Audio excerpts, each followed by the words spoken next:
कमलेश लोधी के स्वर में यह गीत।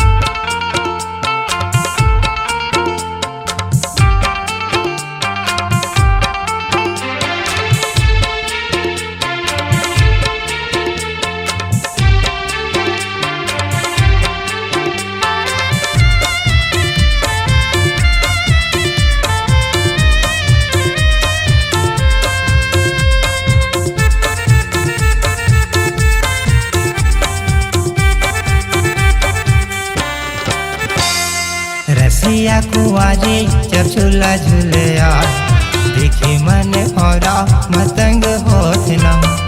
रसिया कुआरे जब झूला झूले देखे मन और मतंग होत ना। मतंग होते रे झूलम होत ना, झूलम होत रे जहर होत ना, जहर होते ये कहूँ देखो बोला था। रसिया कुआरे जब झूला झूले देखे मन और मतंग होत ना। रसिया कुआरे जब झूला झूले देखे मन और मतंग होत ना।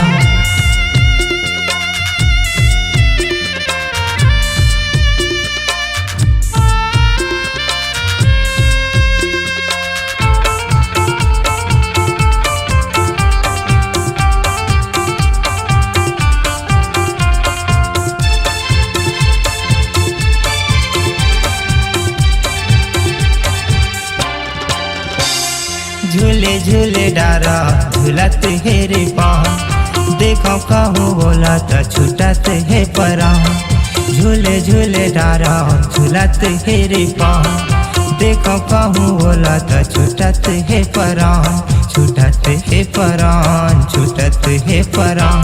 देखो रे कहूँ बोला मन दिया कछार, मन दिया कछार। तरस जाता रे बरस जाता ना, बरस जाता रे छलक जाता नाम, छलक जाता रे कम देखो बोलता। रसिया कुआरे जब झूला झूले देखे मन और मतंग होत ना। रसिया कुआरे जब झूला झूले देखे मन और मतंग होत ना।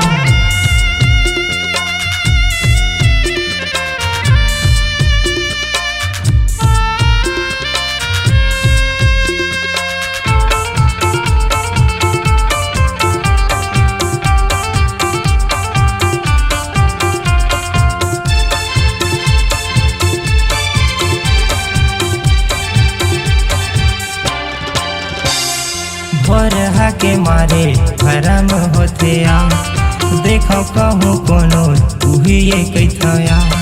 भोर के मारे भरम होते देखो कहूँ कोनो उहिए कैथया। उहिए कैथना उही चे कैथना, देखो रे कहूँ कोनो उही चे कैथना, उही चे कैथना। अजब होते रे गजब होत ना, गजब होते रे बहस होते ना, बहस होते मन कहूँ देखो बोलाता। रसिया कुआरे जब झूला झूले देखे मन और मतंग होत ना।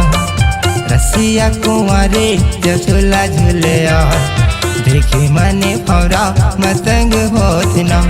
मतंग होते रे झूलम होत ना, झूलम होत रे जहर होत ना, जहर होते ये कहूँ देखो बोलाता। रसिया कुआरे जब झूला झूले देखे मन और मतंग होत ना। रसिया कुआरे जब झूला झूले देखे मन और मतंग होत ना।